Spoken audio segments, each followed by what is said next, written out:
Call this meeting of the Jacksonville City Council to order.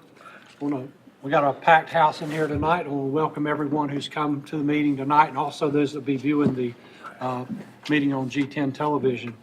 We're going to start tonight with our Pledge of Allegiance, and for the pledge, I've got some young folks here visiting us from Boy Scout Troop number 597. Their troop leader is Mr. Jim McFarland. I'd like to ask them if they would come up and lead us in the Pledge of Allegiance. These young men are working on their community badge. Please stand for the Pledge of Allegiance.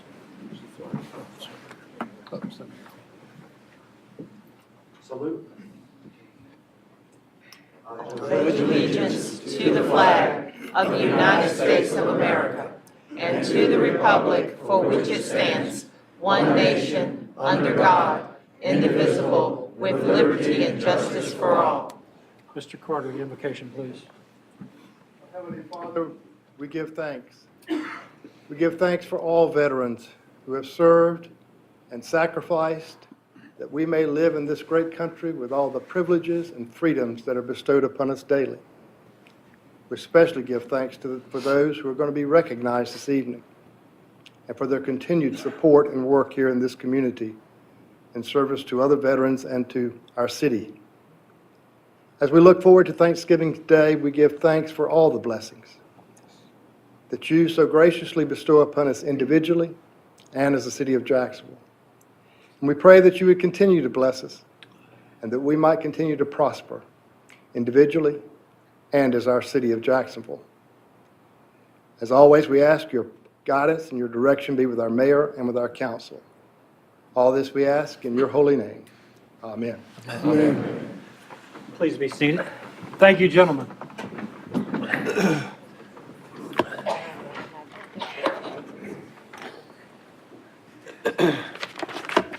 Council, at this time I will entertain a motion to adopt the agenda. Before the motion, though, I'd like to add a C to the presentations of the Oyster Highway presentation, the funds from the CCA and the North Carolina Wildlife. Move approval. Second. Any discussion? Hearing none, all in favor signify by saying aye. Aye. All opposed? Motion carries. All right, we have some presentations tonight, but to start off with, I'd like to say that we are very honored tonight by the presence of our veterans that are here on behalf of the council and myself. Welcome to City Hall, folks. Appreciate y'all coming back again this year. It's always great to have you here. Our veterans are examples of courage, sacrifice, and service. Tonight's recognition is an opportunity for us to recognize these members of our veterans organizations who fought and sacrificed and wore the uniform of this country. I also like to recognize veterans and others who continue to serve our veterans by volunteering their time, doing community work, reaching out to others and to other veterans as well as, others in the community. Thank you very much for the time and effort and energies that you do there. The city is proud of our bond with our local veterans and with the Council of Veterans Organizations. This is our 29th annual Veterans Recognition Ceremony. Since 1988, the city has asked each veterans group to nominate a veteran or member from their organization who has demonstrated outstanding volunteerism, support, and leadership during the past year for recognition as their outstanding veteran of the year. At this time, the city would like to show our respect and gratitude to our local veterans by presenting the annual Veterans Awards along with an outstanding citizen lapel pin. At this time, I will ask the council to join me to help congratulate each of these outstanding veterans for 2017, and I'll ask Dr. Woodruff to announce the names and accomplishments of the honorees.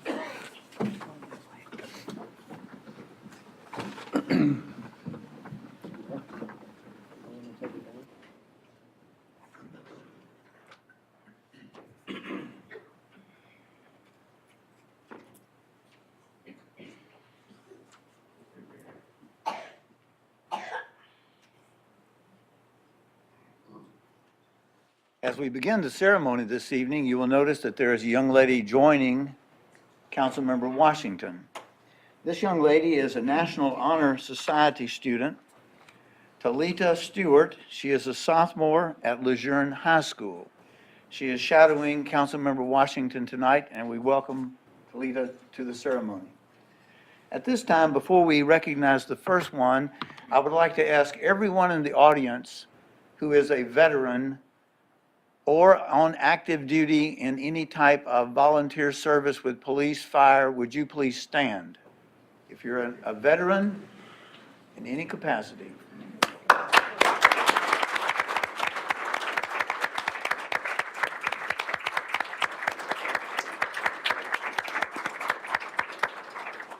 Thank you for your service.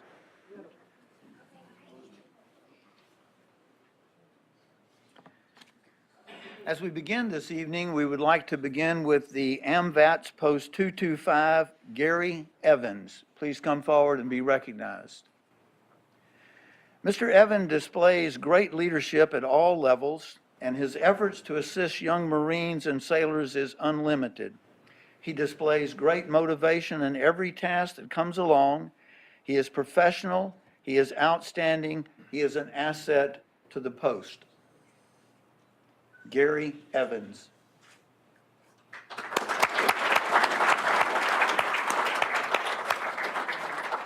Associations of Vietnam Veterans of America, Chapter 654, Donna Marine Crowell.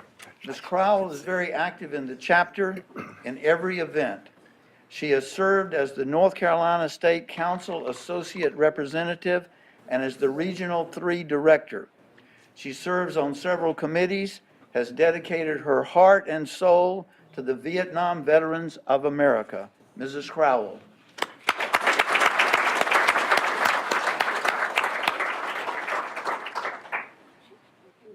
Disabled American Veterans, Onslow County, Chapter 16. Stacy Marchburn, please come forward and be recognized. Ms. Marchburn has been a valuable member of the chapter since joining in 2014. She is a disabled veteran who served honorably in the United States Air Force for 4 years. Currently, she is the chapter treasurer. She plans and coordinates many activities, including the Angel Tree program for the chapter. Ms. Marchburn.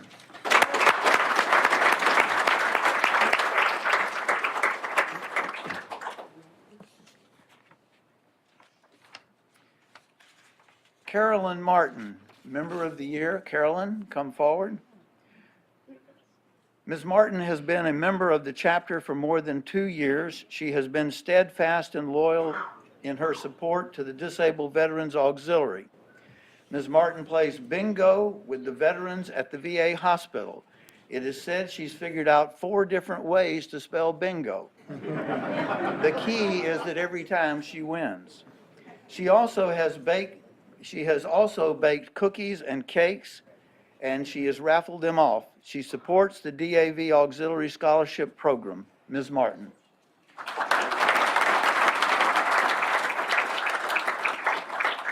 Fleet Reserve Association Branch 208, Shipmate Paul Mechner. Shipmate continues to be actively involved in the community as well as the association. He coordinated the Americanism essay contest and visited numerous schools in order to ensure a number of applications.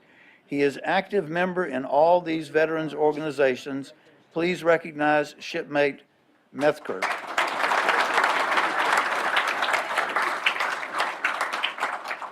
Was I fairly close on that last name? Close enough. Close enough.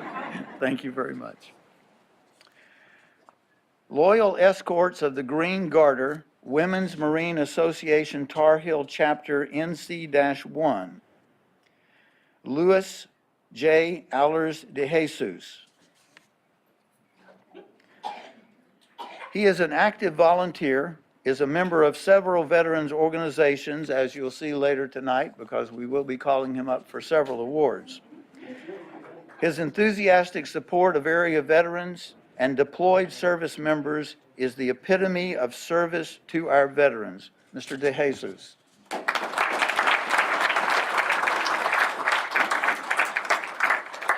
Marine Corps League Auxiliary, Onslow County Detachment 262. Patricia, better known as Pat Walker, come forward and be recognized. Ms. Walker is currently the Mid-East Division Vice President for the League Auxiliary, which is a state-level position. She serves her community with devotion, dedication, and respect. Ms. Walker serves on many different organizations within Jacksonville and Onslow County. Please recognize Ms. Walker.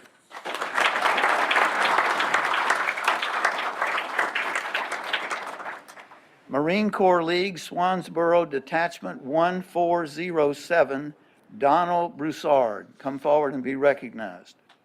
Mr. Broussard was directly responsible for the establishment of the chapter in Swansboro. He served as its first chaplain for 3 years, served on active duty for 22 years.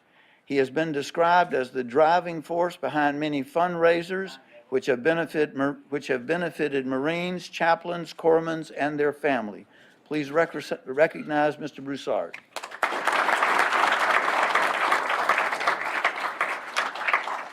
Military Order of the Cooties, Jeffrey Williams.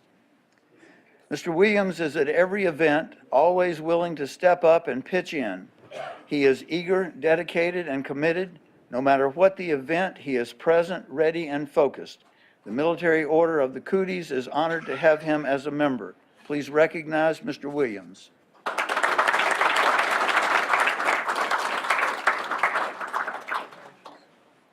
Military Retiree Council, Fernando Schiffelbein.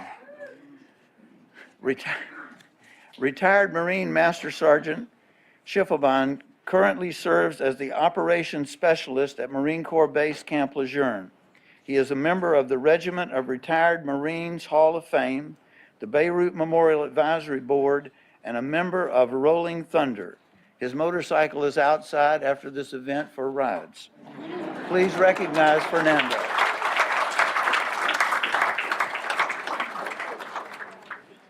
Montford Point Marine Association Chapter 10, Angel Christian. Angel is not able to be with us this evening. Receiving this award is President Johnny Young. Mr. Young, please come forward.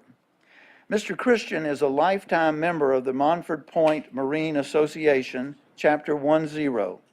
He has served as the chairman of the election committee for 6 years, is an active member of the Montford Point Memorial Committee.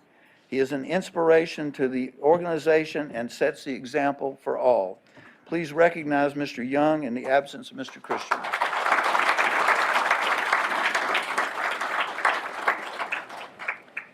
Montford Point Marine Association Auxiliary Chapter 10, Mary Louise Griggs. Louise, I apologize. Let's do that again. Mary Louise Griggs. Ms. Griggs volunteers service. She preserves the legacy of the original Montford Point Marines. She has served the auxiliary in many capacities over the years and has been an inspiration to new members. She serves at the local and national level, is currently serving as the Senior Southern Regional Vice President. Ms. Griggs.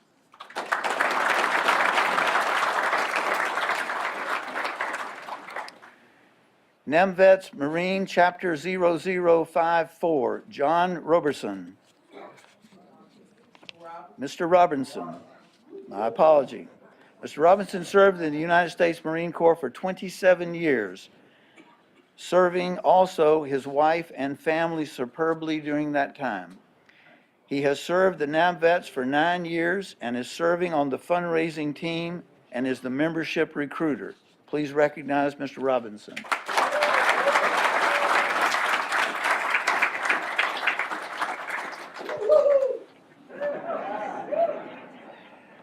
NAVVETS Military Women's Chapter 0088, Hester P. Bryant, Member of the Year.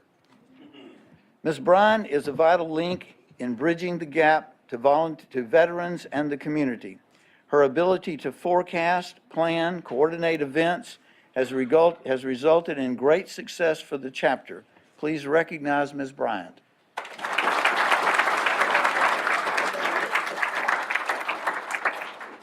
Non-Commissioned Officers Association, Down East, Chapter 906.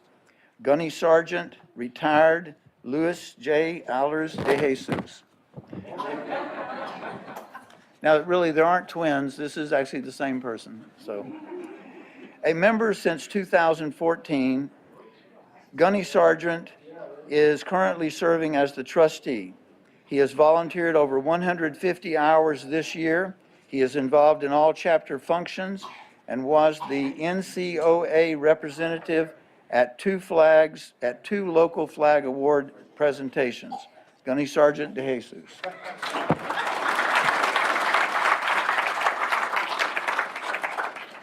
NC Works Career Center, Onslow County, Gail Horn, please come forward. You can tell by that applause that this first sentence applies. It says she's well known in the community. She is a can-do person. She goes the extra mile. She has a great attitude. She does anything to support veterans and their families. She has spent her whole life committed to the military, and she served 25 years in the United States Marine Corps. Ms. Horn.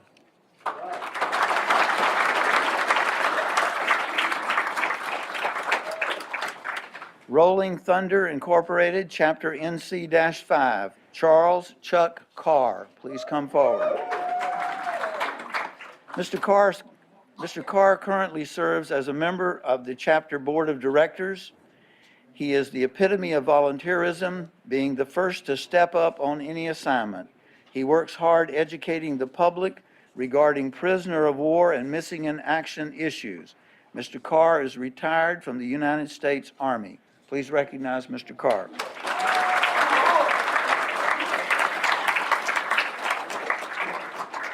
American Legion Post 265, Diane Spellman. Ms. Spellman is the Legionnaire of the Year for 2018. She is an integral part of the bingo program, as well as working with Christmas Cheer, the Onslow County Fair, setting up her time for any type of service that is needed. She has been with the American Legion for 5 years. Ms. Spellman.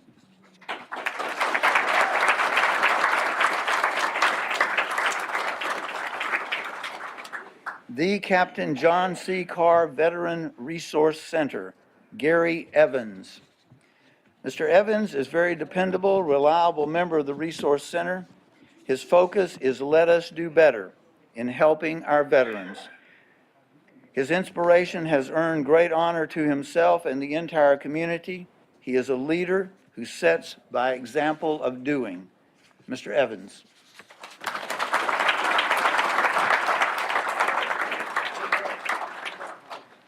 Veterans of Foreign Wars, Jacksonville, Post 9133, Enrique Delamonte.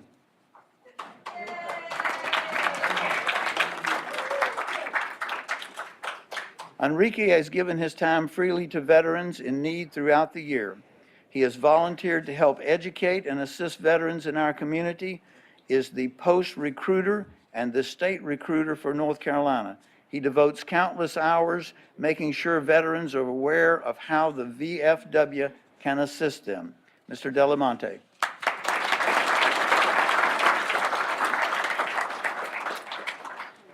Veterans of Foreign Wars, Jacksonville, Post 9133, Ladies Auxiliary. Carol Robinson, Volunteer of the Year.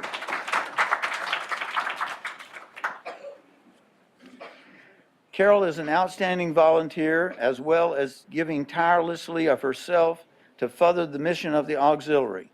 She chairs the biannual craft fair, which is the most successful event of the auxiliary. The auxiliary has been enriched by her enthusiastic support. Mrs. Robinson.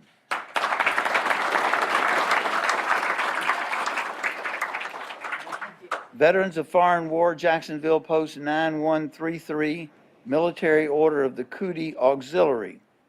Martina de La Vega. Ms. Vega. Ms. de La Vega.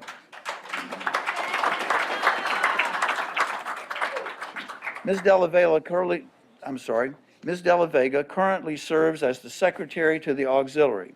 She prepares meals, raises money to further the mission of the auxiliary and to assist veterans.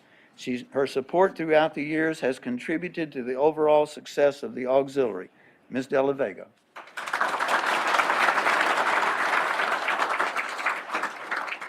Veterans of Foreign Wars, New Topsail Island, Post 9983. Tracey Tippett, Member of the Year. Ms. Tippett has served as the Secretary and Treasurer for the past 3.5 years. She's always gone above and beyond in her duties. She belongs to other veterans organizations, is very active and committed to veterans. Mrs. Tippett.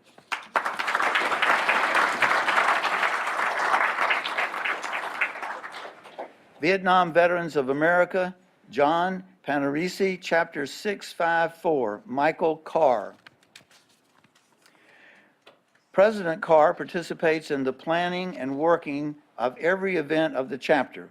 He has served 10 years in the United States Navy, did 4 tours in Vietnam. He is always available to assist his fellow veterans and is willing to help anyone in need. Mr. Carr.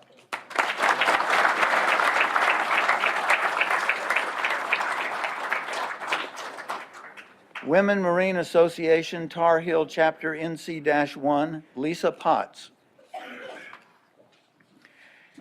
Retired Marine Chief Warrant Officer, Lisa Potts served on active duty for 28 years. She is a lifetime member of the Women Marine Association, as well as a member of various other organizations, both military and civilian. Her volunteerism includes hundreds of hours of preserving artifacts for the Museum of the Marine. Ms. Potts.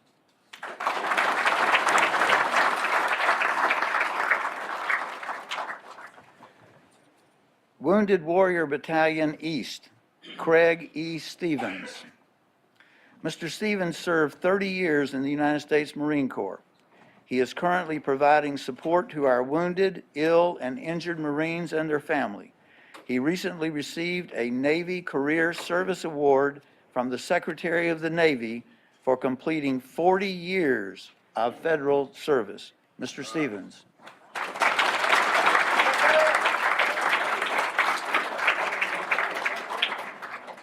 American Legion Post 265, Ladies Auxiliary, Rena Reeve. Ms. Reeve is one of the members of the 81 plus group. Now that means that there are 81 people in the area. It has nothing to do with anything else. She is always busy donating her time.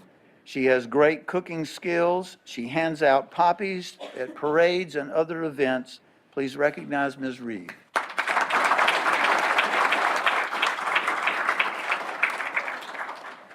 Marine Corps League Detachment 262, Leroy Lee Walker. Commander Walker has a dedicated service spirit. He has donated countless hours helping with special events, helping to generate resources for those who have served and are currently serving. His motto is, once a Marine, always a Marine. Lee Walker.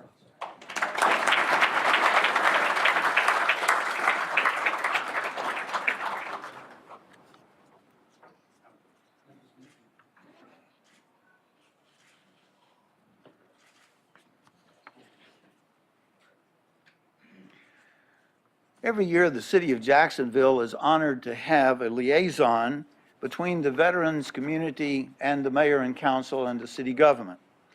The gentleman we're going to recognize this evening has done an outstanding job as that liaison. He has already been up here twice being recognized by other organizations. But at this time, Mr. De Jesus, if you would come forward and be recognized again.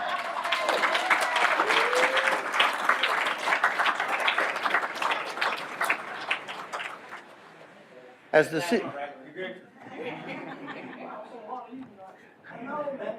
the city's veteran liaison, he is responsible for ensuring that the city council and the mayor is aware of what's going on in the veteran community. I can personally tell you that from the hours he has spent with the mayor and council and with us as staff, he has fulfilled his duties well. Mr. De Jesus.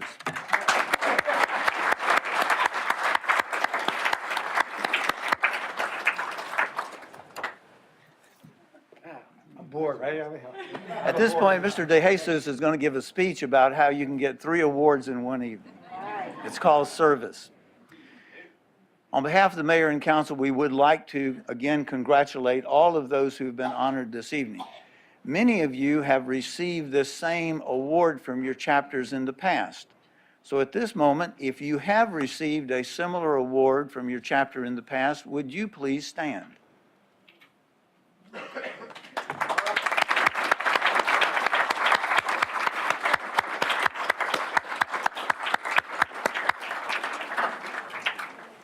Thank you very much. If the mayor and council will now recess. We have several other presentations that would like for you to stay with us a few minutes. We understand most of you came this evening for this first presentation, but we would ask if you would stay for the next several. Then we will take a moment of recess so that you may go about your way before council starts their official business.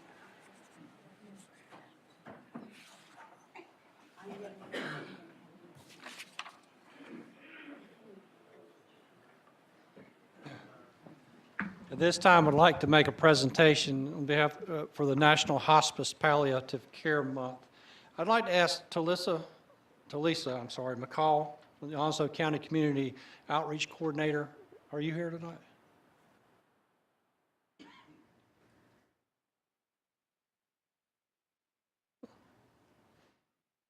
Okay. Talisa? Am I? Ah, come on. Hey, thank you. Are you Talisa? No, I am not. Talisa's not here, but hey, you'll do not fine. here. I'm in her stead. I'm Andrea. Hey, Andrea. Mandy. Andy. And Jane. Hey, Jane. Thank you very much for coming. What we've done is we've made a proclamation, but I'll give you a little background here. November is National Hospice Palliative Care Month, and the city has issued this proclamation, and I would like to take a moment to read this proclamation to you. Whereas Lower Cape Fear Hospice and Palliative Care Services empower people to live as fully as possible, surrounded and supported by family and loved ones, despite serious and life-limiting illness.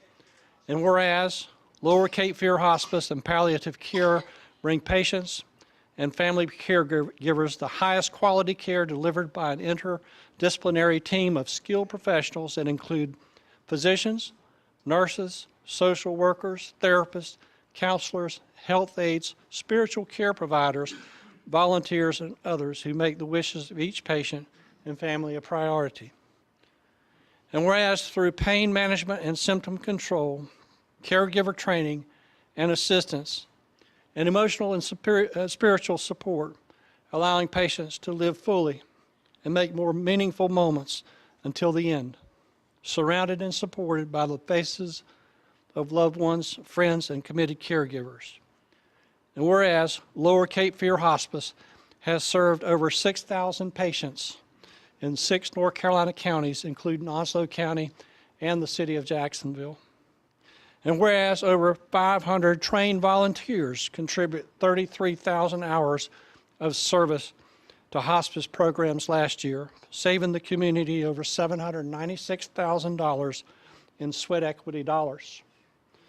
And whereas Lower Cape Fear Hospice and palliative care providers encourage all people to learn more about the options of care and to share their wishes with family, loved ones, and their health care professionals.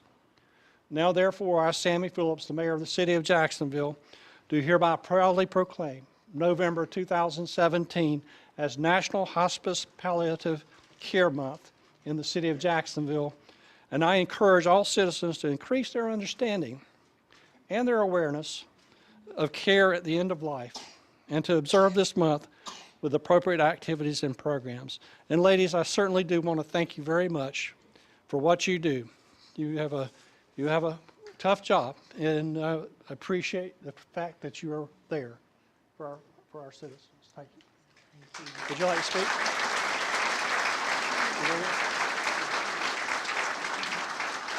Thank you so much.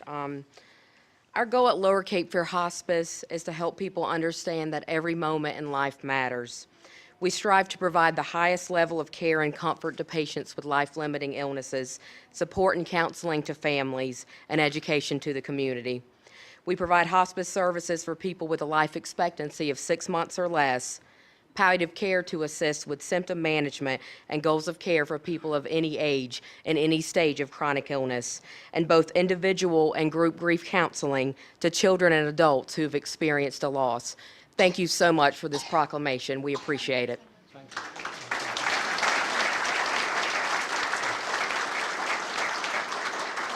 And we thank all you veterans. We couldn't be here without you. Yeah. We love you. Thank you.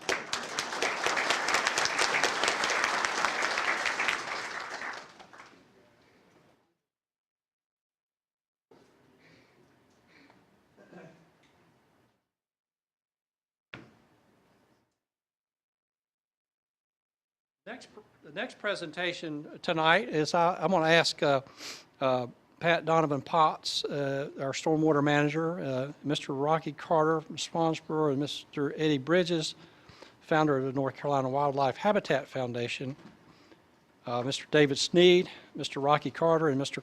Clark Hutchinson from the Coastal Conservation Association of North Carolina, and any city staff to present. To make this presentation. Here to present the first donation to the city is Mr. I'm going to let you do this. You want to do this? We have a few slides. Okay. Well, let's go ahead and make the presentation, and then we're going to look at our slides. Yes, ma'am. Here to present the first donation to the city, we have Mr. Rocky Carter and Mr. Eddie Bridges. Mr. Bridges is one of the state's most decorated sportsmen, and they have donated $120,000 so far.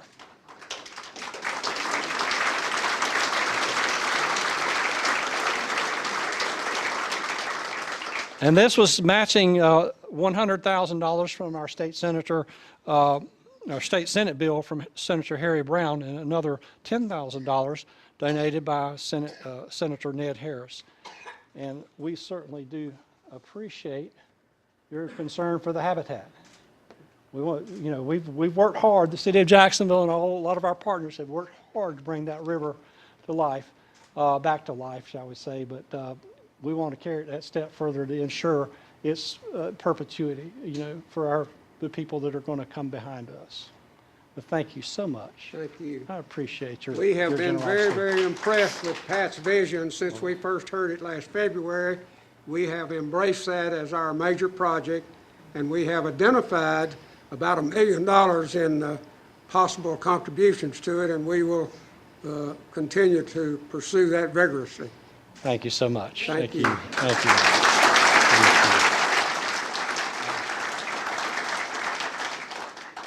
That's wonderful. That is absolutely wonderful. Mayor, they also have something for you, but they have to explain it. Okay. I'm gonna ask you to come up here to the microphone and explain that to me. This is a painting from Dwayne Raver, a renowned wildlife artist. We just had his 90th birthday recently, and he does a lot of these things for us at no cost at all. He refuses to take any money for it. And he did this painting of a red drum over oysters and presented it at the original painting at our extravaganza last February. And Senator John Alexander from Raleigh bought the painting for $4,000 and contributed that to the project.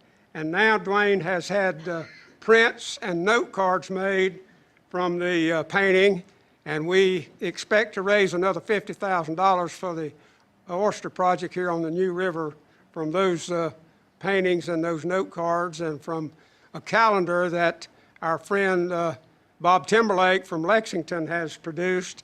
And from that, we plan to raise another $50,000 for the project, and we're just really dedicated to it. We think it's a great thing, and the important thing about it is that it improves the quality of the water in the river, and we desperately need to have that happen. So we're going to do everything we can to make that happen for you folks. That's wonderful. Thank you so much. proudly display this. Thank you. Thank you.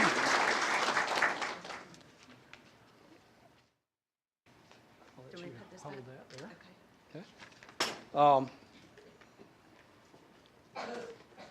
So the second group we have here to present the next donation to the city is Mr. David Snead, Mr. Rocky Carter, and Mr. Clark Hutchinson with the Coastal Conservation Association of North Carolina.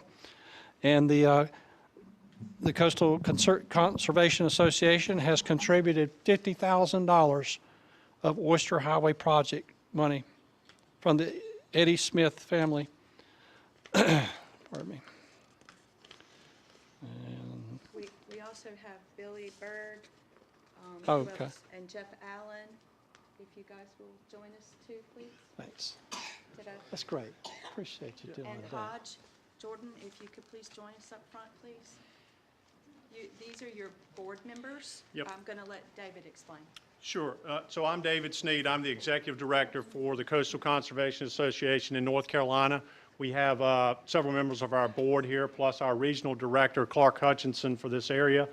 Billy Bird is our incoming Chairman of the board. Rocky Carter, Hodge, Jordan, and Jeff Allen are members of the local chapter, the Onslow Bay chapter. Rocky is the Vice President on our board, and Jeff and Hodge are current and past presidents of the local chapter. So it's our pleasure to be a part of this project, and we're looking forward to it. There's a lot of people involved. This is our first contribution that we hope to have more of this, and we look forward to being a part of this worthwhile project, and certainly applaud the city for their efforts on clean water, habitat restoration, and fish habitat. We know our guys are looking forward to those reefs going into water and being able to fish on those for many years to come. So, Thank you so much. Yep. We appreciate it.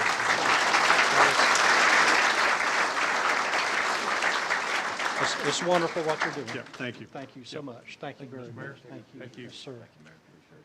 Thanks. We want the cash. Let's see, trying to get that through the drive-through. Thank you, gentlemen.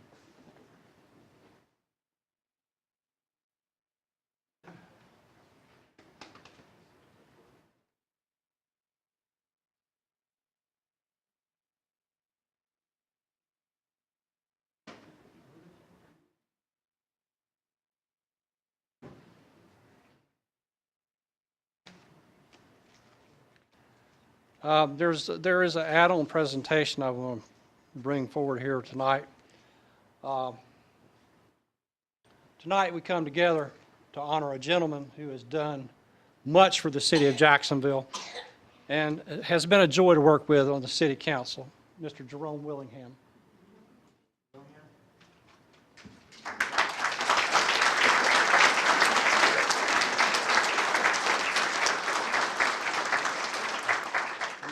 Things, okay? Gotcha. As I look back, I remember the first experience I ever had with this guy right here. He was about that tall. He was playing midget league football for the Tigers. He turned out to be a pretty good sportsman there. But I can remember that just like it was yesterday. You probably don't remember that, but yeah. But he took that athletic ability to Jacksonville High School, and he did extremely well there. But from a political standpoint, Jerome was politically oriented from the very beginning. He was president of the student body of Jacksonville High School, junior high school in 1969. As many of you know, he enrolled at Howard University Law School, or University in Washington, D.C., and graduated in 1977 with a BA degree in philosophy. And that was followed with a master's degree in philosophy, and then, that's why you're such a philosopher, and then graduated from the Howard University School of Law with his law degree in 1983. A lot of people don't realize Jerome served in the United States Marine Corps Reserve for 10 years as a judge advocate. In 1991, he was elected to the Jacksonville City Council and began his role of guidance and vision for our community.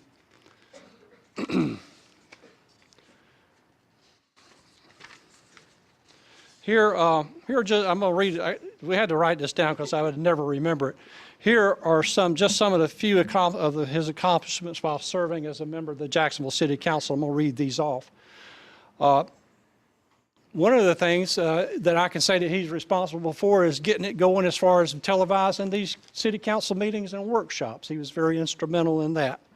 He worked on the following capital projects that have made our community and our way of life a lot better here in Jacksonville: the Riverwalk Park, the Willingham Park, Jack Amyette Recreation Center, the rehab of City Hall that you're in now.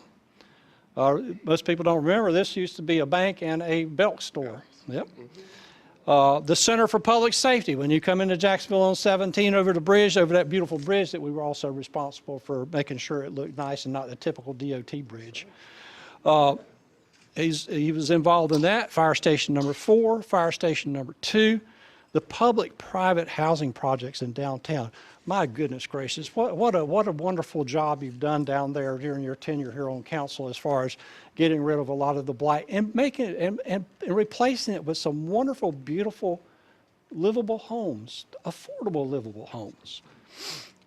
During this period of time, it's resulted in over 100 vacant and dilapidated structures, homes being torn down.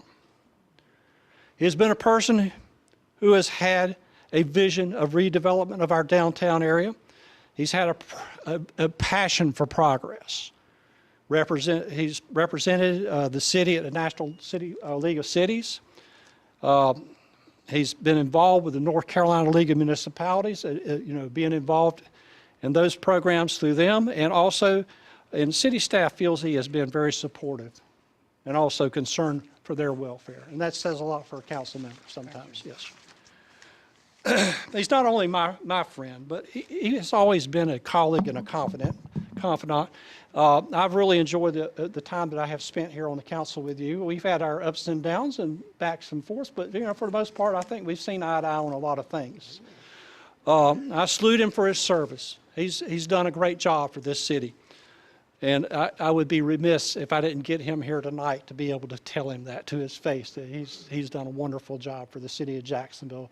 And we will always be indebted to the service that you have provided this community.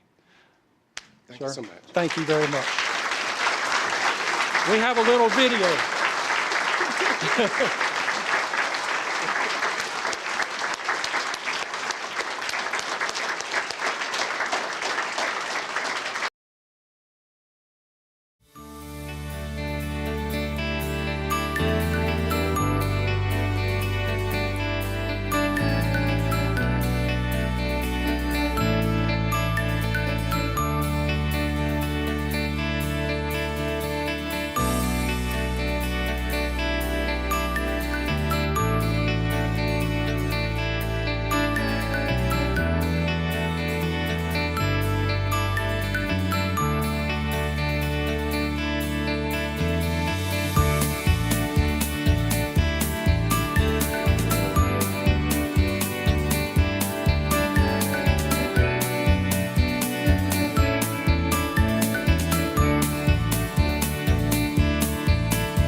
We've had a plaque prepared I'd like for you to take with you, but I know we've not heard the end of Jerome Willingham, for sure, for the city of Jacksonville, have we? Thank you so much. Would you like to speak? Sure. Yes, sir. One of the things that I tried to emphasize is that, especially in campaign season when we claim credit for a lot of things, that none of the things that I claim credit for I'd be able to do without these people. So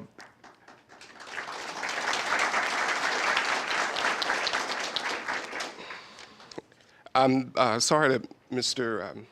Warden isn't here this evening, but I wanted to thank him.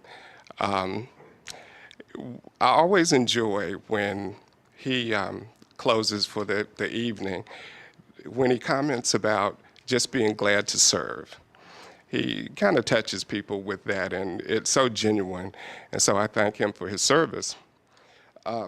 Randy, I thank you for your courage. One of the nicest things I've heard being in this job was from Finney Greggs, and he's a senior Marine, and he once told me, "I will follow you." That means a lot in Marine Corps. I will follow you. Angie, you're a rising star. I appreciate your tenacity and your diligence, and when you get on a project, you really know how to bring it to fruition. Mayor Pro Tem, I thank you for your accomplishment. One of my proud moments was when you assumed the position of president of the North Carolina League of Municipalities, because we have to know that our service goes beyond Jacksonville, and the things we do on that level impacts Jacksonville. So thank you for your accomplishment. Mr. Bittner, we go back a long ways. Any of those things that you see that were listed, I served on city council, but Mr. Bittner probably touched those same accomplishments by being our city manager. And so I certainly thank you for your commitment. I'd like to thank my godmother, Miss Mary Jones, and my godfather, Mr. Herbert Cavness. They've always been with me, and good counsel that they provided. I'd like to thank Carmen Spicer, because she works so hard, and that's how she is. She works hard on everything that, every task that she assumes. I just want to mention Reverend Macmillan, Buddy Wigfall, and a young man that helped this year, Peebo Smith. I thank all the people who contributed to the campaign. It wasn't for a lack of money. So thank everybody that contributed. And not least, I'd like to thank Mr. Brian Jackson. He's an excellent man, and he'll do a great job. Thank you.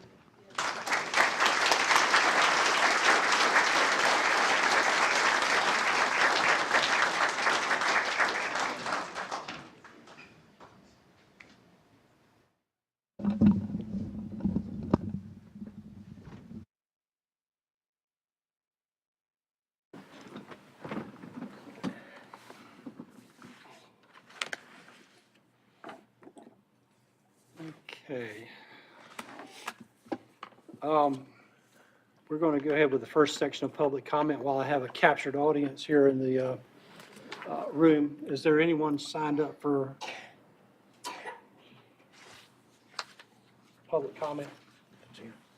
Ah, you did, okay. You can come up and, yeah, right there would be fine. If you would please state your name and address for the clerk, I would certainly appreciate it. I'm Seth Rollinger. I live at 126 Turquoise Drive, and I serve as the vice chairman. Oh, I serve as the vice chairman of the Jacksonville Youth Council. My name is Brooke Gruber, and I live at 126 Ivory Lane, and I'm the secretary of the Jacksonville Youth Council. And both of us are here tonight to just give an update to the City Council on what we've been up to, and also to thank them for their continuous support on everything that we try to do for the city. Highlights from last year were that we went on college campus tours of UNC Chapel Hill, UNC Wilmington, and North Carolina State University.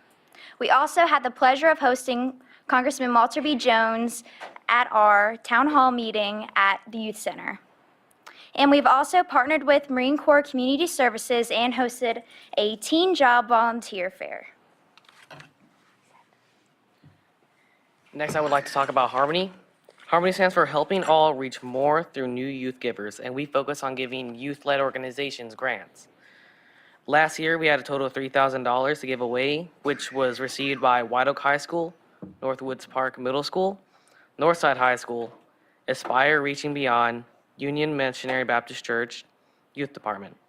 This year, we have another $3,000 to give away, and applications will be open December 15th.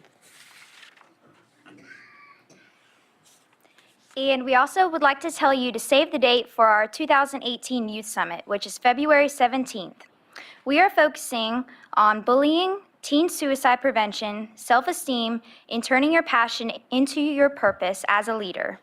We invite all 8th grade and high school students to this event, and pre-registration will be available on the City of Jacksonville website. And again, thank you so much, City Council, and thanks to the city and all of our special veterans in the audience. All right.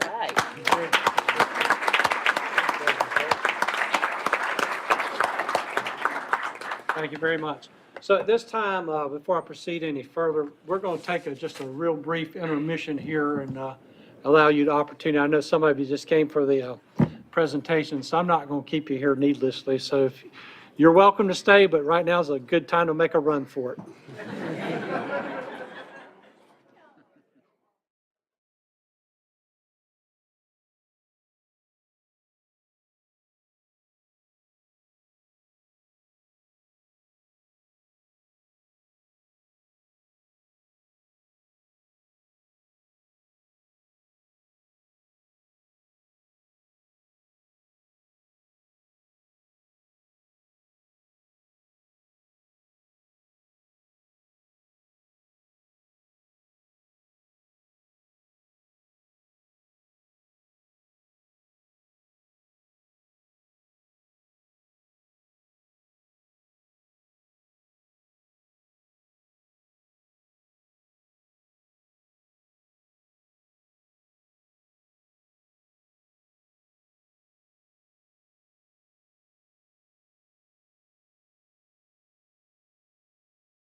No, we're gonna be here at my in-laws.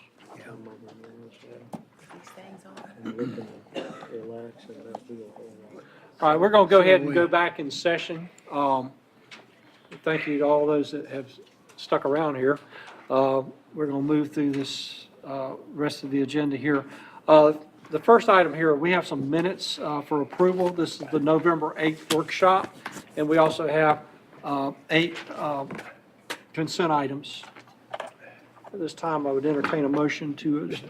Mr. Mayor, I move for approval of the minutes for November 8th, 2017, and the 8 consent items so listed.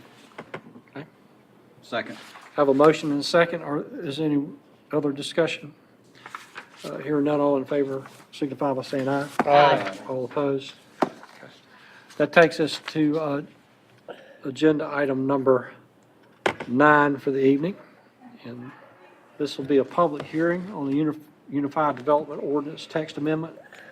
And Ryan is going to present this. This is on Building Ad Hoc Committee. So Ryan, at this time, I'll turn it over to you. Good evening, Mayor, City Council.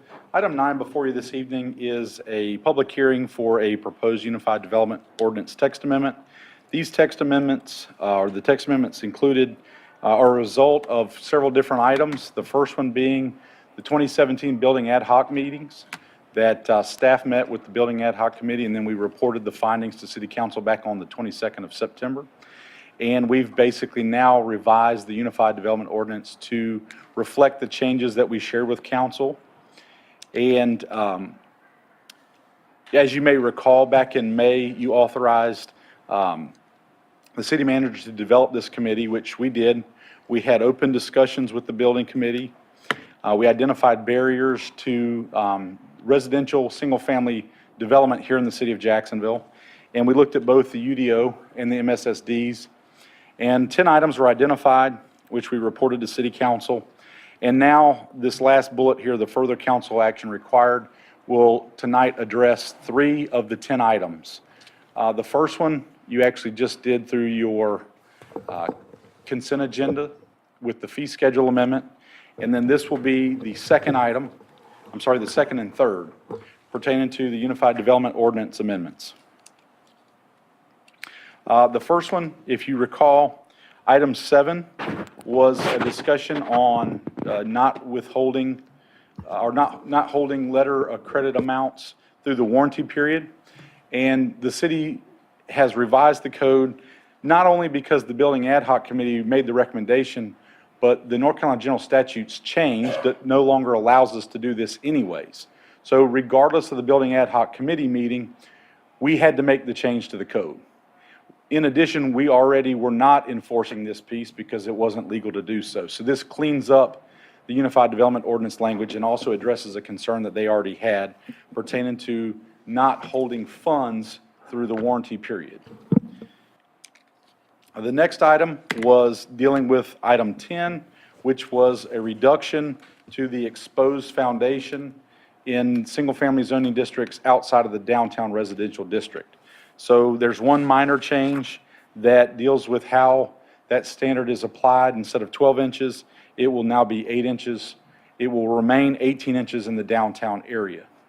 And the third and final change with this Unified Development Ordinance pertains to, within this section only, we'll bring other changes before City Council in the future, is converting the reference to Development Services Director to the city manager or his or her designee.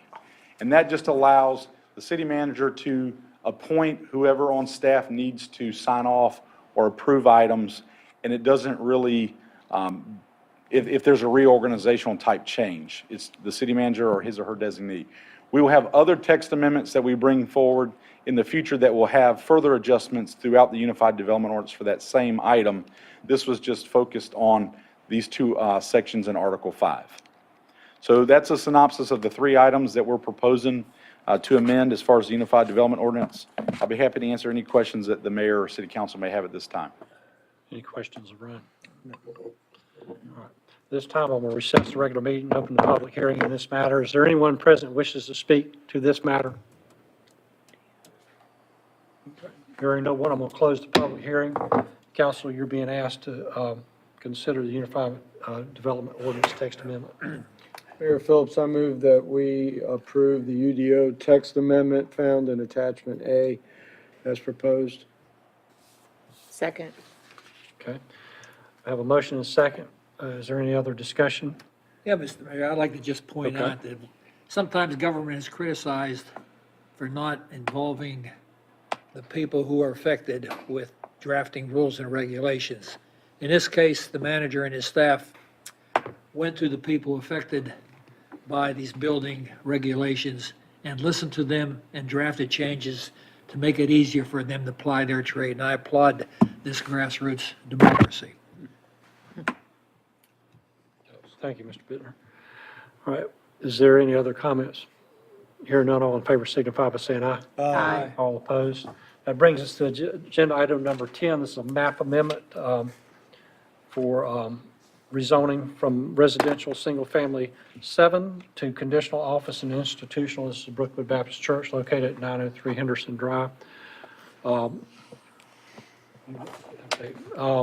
this time, I want to recess the regular council meeting, open a public hearing in this matter. And Ryan, you're going to take care of this one. Thank you, Mayor.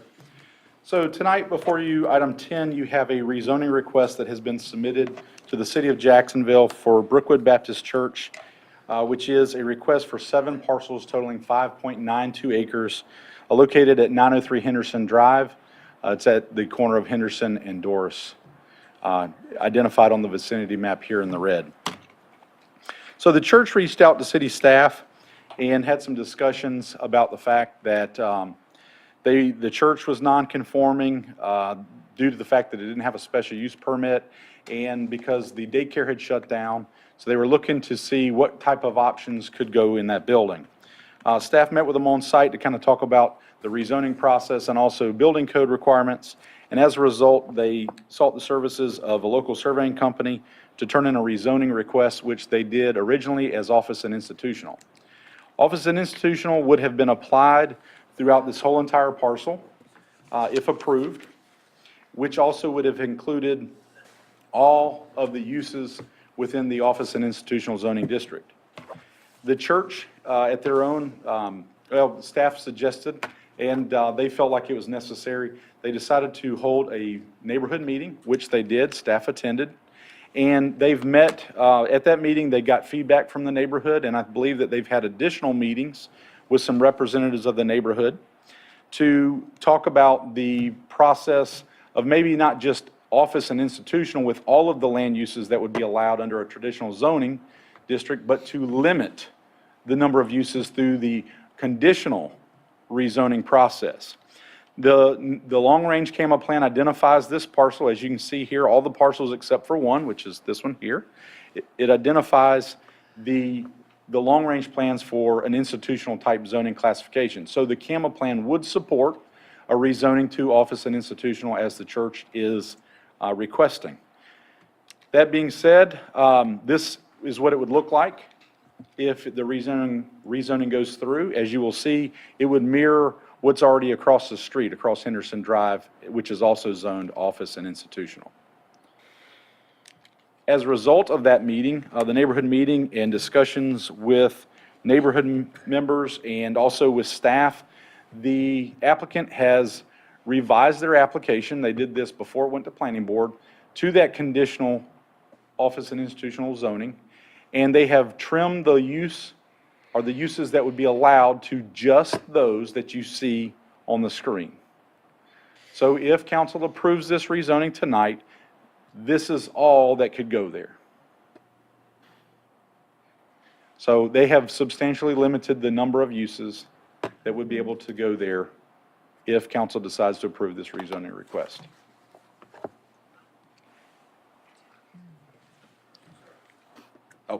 Thank you, Jeremy. So one question that came up at the planning board meeting was there was a use which was identified as personal services establishments that was on the list when it went to planning board. After the planning board, they have further removed it, as you will see here. This one here will not be included. So I apologize for not having that added, but that has come off the list.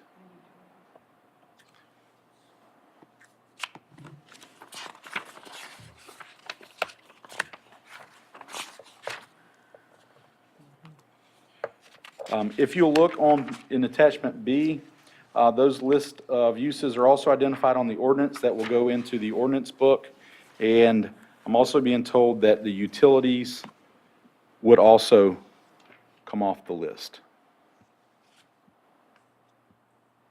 Is that everything? Okay. So as you can see, that this is the planning board slide that they've further reduced. About 6 or 7 uses, 8 uses have come off. At this time, I'll be happy to answer any questions, but I believe Dr. Woodruff would like to add something. Would like to clarify one thing. Wireless eligible facilities that are under the jurisdiction of the city, those facilities that are placed in the state right-of-way, because remember, Henderson is not a city road. It is a state road. Therefore, anything that the state allows as far as wireless transmitters on telephone poles that are in their right-of-way, the city has no jurisdiction on. What this list is talking about is the private property held by the church itself. That's correct.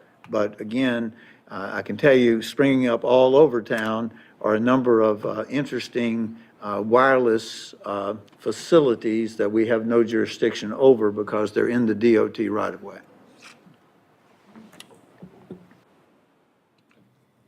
Be happy to answer any questions that the mayor and council may have. Yeah, Brian, what specific category does the intended use fall into? So, I mean, the biggest thing is you've got the religious institution, the church. Okay. Right now, that is a special use. If they rezone it, it will be permitted. There's a lot of ancillary uses within the religious institution zone. And the other thing that, that you typically find with a church would be possibly a daycare. But I'm pretty sure that in the definition of religious institution, that is already outlined as being allowed. And then the other items would be, I guess, some sort of office could go there. I'm saying for what they're intending to do now, what The would be community category? service. Community service, okay. Okay, community center, facilities, okay. But, as we understand it, the church is going to remain. Right. It's not going anywhere. The old daycare building, I believe that they have a prospective tenant. And between both religious institution and community services, they would be allowed under those two things, provided they meet the other ordinance requirements. Good. Other questions? Thank you, Ryan. This is a public hearing on this matter. Is there anyone wishes to speak to this matter? If so, please raise your hand. Okay. Well, this time then I'm going to close the public hearing, reconvene the regular council meeting. We're being asked to consider the proposed rezoning request.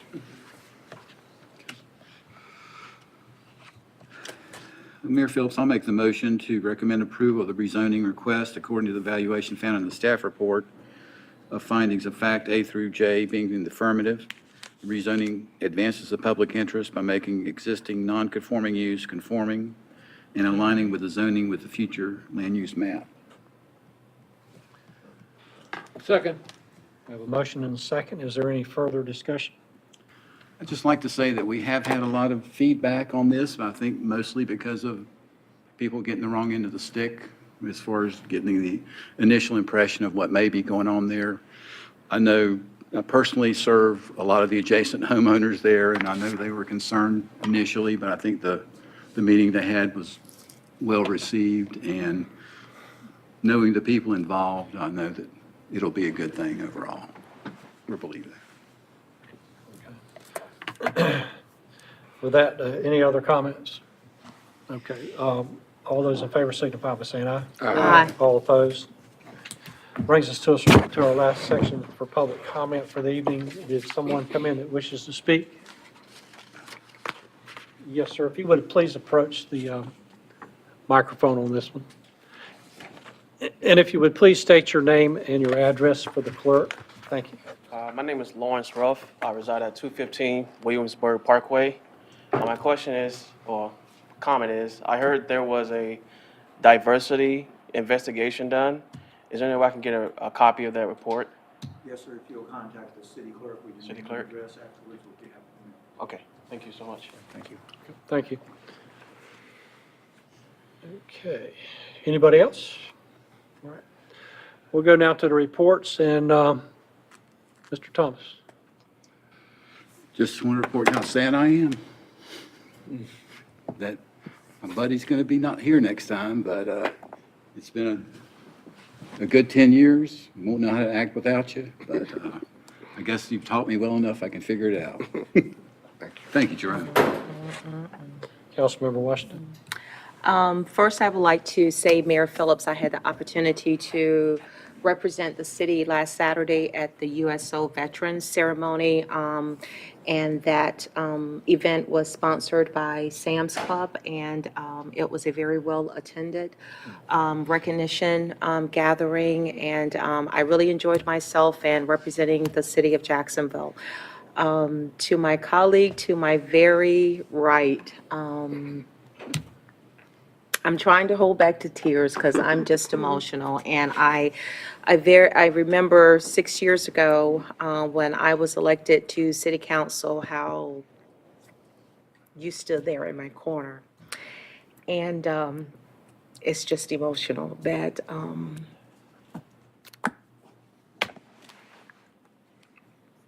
you are a part of this team. And you have made my 6 years on council, along with the other gentlemen, worthwhile. Being the neophyte, the baby of the group, but the most beautiful of the group, to say. No argument. No argument, no defense. For sure. I thank you for taking the time to help cultivate me and to help me to become a voice for the city of Jacksonville and to be able to represent our city, not only here locally, but also at the national level in Washington, D.C. So professionally, I am just going to miss that camaraderie of being able to look to my right or lend my ear to a right, and if Jerry is not talking, then you're talking about something, and I'm going to miss that.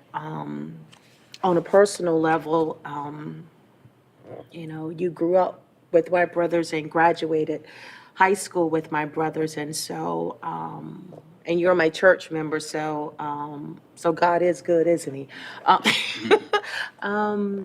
I am just going to miss that.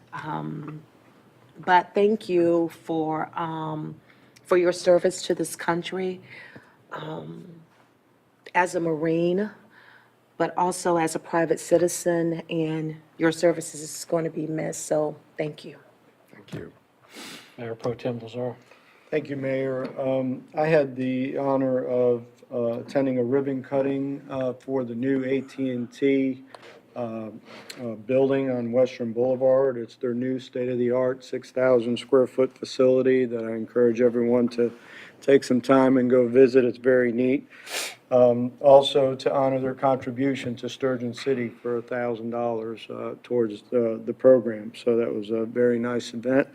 I also had the honor to represent us at the National League of Cities in Charlotte at their conference, a very good conference, very well attended, attended some classes on preemption, opioid epidemic, urban revitalization, business meeting that basically focused on adopting federal agendas, and I can forward that to all of you to review, but basically included public safety, infrastructure, and of course the economy. It was a very good program. And also, I guess, tonight, Jerome, is your night, and I will tell you, in the years that you have served with us, you have really taught us a lot. You have taught me a lot, and you know, part of leadership is education, and you have certainly brought that to this board, and you have helped teach me a lot of things about looking at things from a different lens, and your vision for revitalization, your vision for taking care of people in need, and just your lenses are just different, and that's education. So you will be missed, and your leadership will be missed. I know you won't be far, but know that your service is not in vain. You've made an impact to this community, and you've made an impact, I know, to all of us. So thank you, and Godspeed. Thank you so much. Mr. Bittner. Well, back to the mundane side of business, I had a meeting with Onwassa. We did an evaluation of the executive director, but more importantly, we continued work on developing a strategic plan for Onwassa. And I know you think strategic plan for Onwassa is one thing, but it'll have a lot of importance for the city in terms of how we collaborate on joint projects in the future. And I also turned over some material from Onwassa to the staff for their evaluation in terms of backflow prevention devices and water contamination issues. I can't really top Angela's comments about Jerome, except to say, I think sitting here, I've worked for Jerome as city manager. I've worked with him on a city council. And not to say we haven't had some rough spots, but we both matured over the years and we were able to work together along with the other council members in creating what I think is a lot of progress, not only in his ward area, but throughout the city, that everyone should be thankful for his efforts in helping guide that. Absolutely. So we're going to miss you, buddy.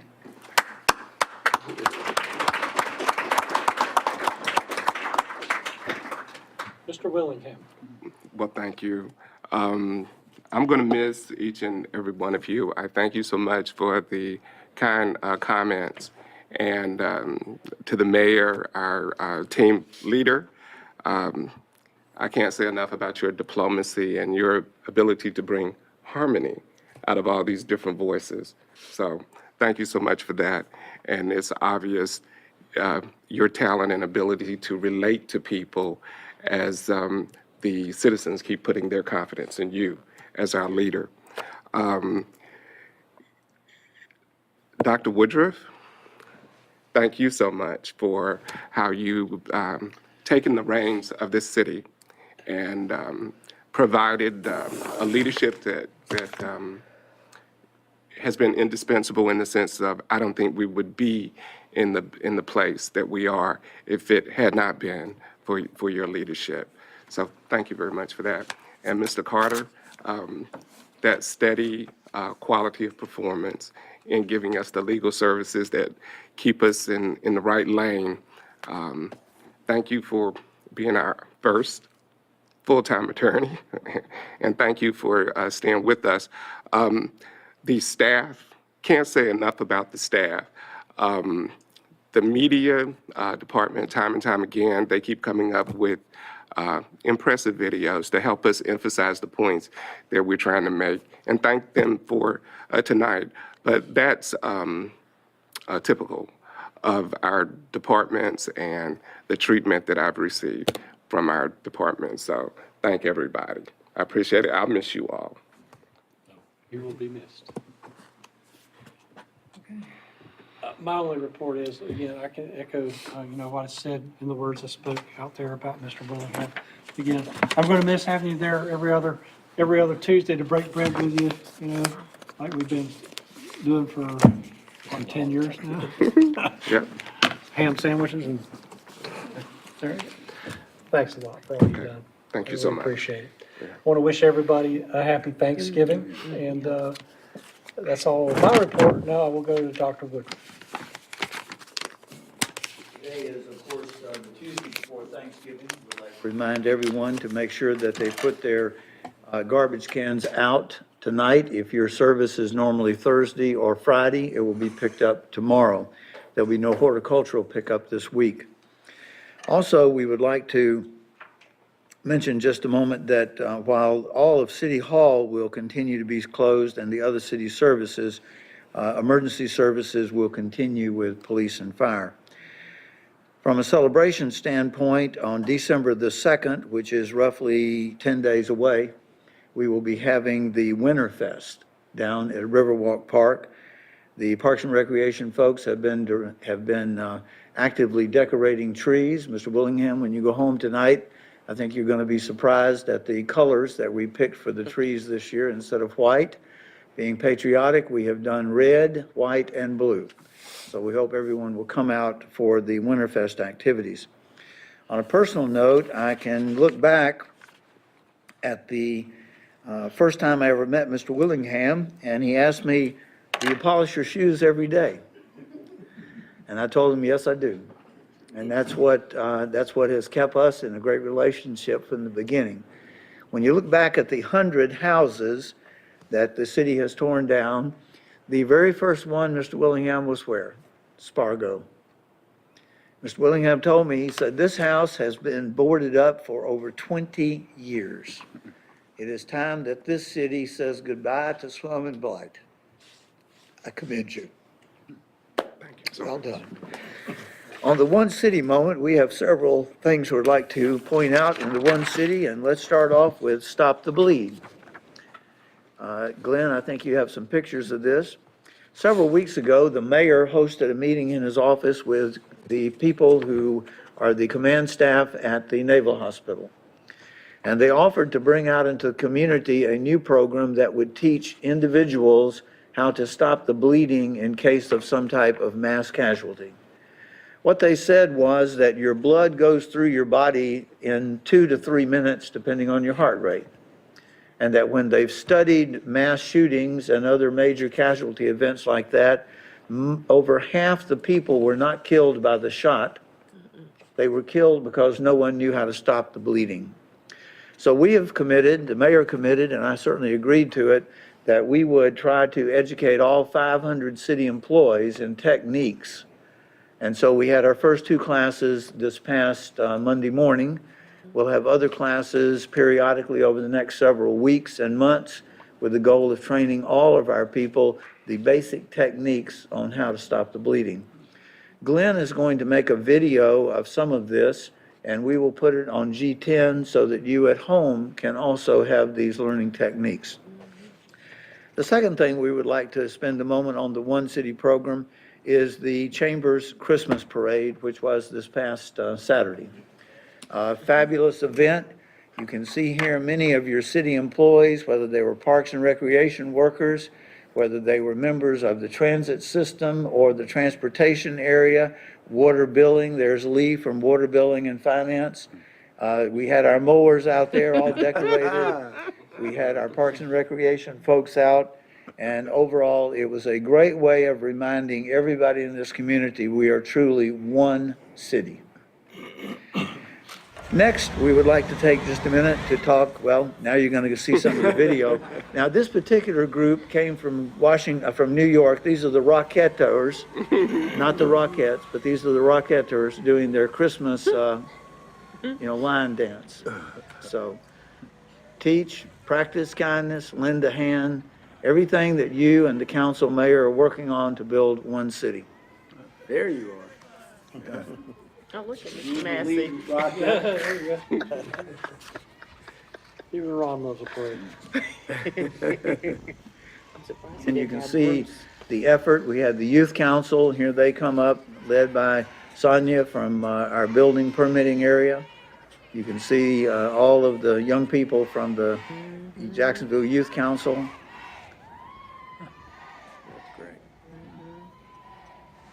And then we have the recreation float representing our morning and after school programs. You can see Susan and her staff there. Great job. We decorated the floats ourselves, and they really did a fantastic event for you.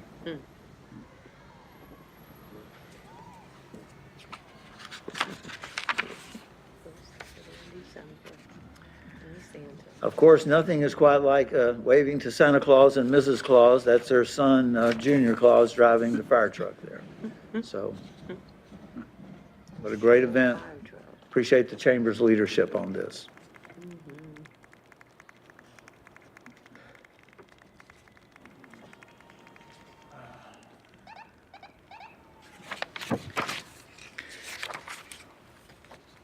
Obviously, this evening, we had the Veterans Recognition. As a community, we are indeed proud of the fact we're the home of the Marines and sailors. This is what this community exists for. We're proud of that. We understand that. And we appreciate the dedication, Mayor, that you and the members of council give to this community every day as the home of the Marines and sailors and so many veterans.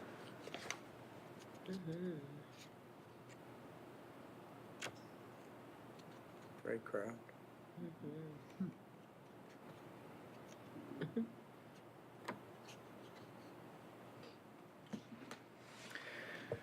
Community benevolence, there will be no fewer than 8 different activities that will provide Thanksgiving meals in our community. One city is shown when you serve those who need it the most, the least. Those who have the least, need it the most, that's when one city stands up.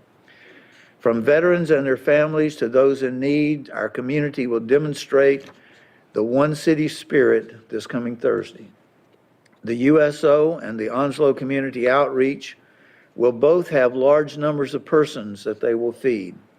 It's estimated that the USO will exceed some 2,500, while the outreach in partnership with St. Julia AME Zion Church will serve an estimated 1,500 meals.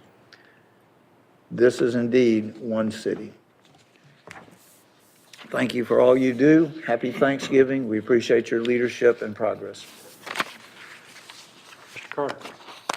Thank you, Mr. Mayor. I would like to join the chorus of all those thanking Mr. Willingham for his service. I've had the privilege to serve for 20 years, come about January. And for most of those years, it's always been a Councilman Willingham on our board. Anytime you sit as a board attorney and you have another attorney who sits on the board, it kind of makes you a little anxious at times. But I can say truly from the heart that Mr. Willingham has never done anything but gently sent me an email or say, John, have you looked at it this way, or a call or whatever to give me his legal opinion or different thoughts on things. And I appreciate that. And I thank you for your service. You will be missed. Thank you, sir. Thank you, Mr. Carter. Unless anybody has anything else, I will entertain a motion to adjourn. So moved. Second. All in favor? Aye. Aye. Happy Thanksgiving. Yeah, happy Thanksgiving.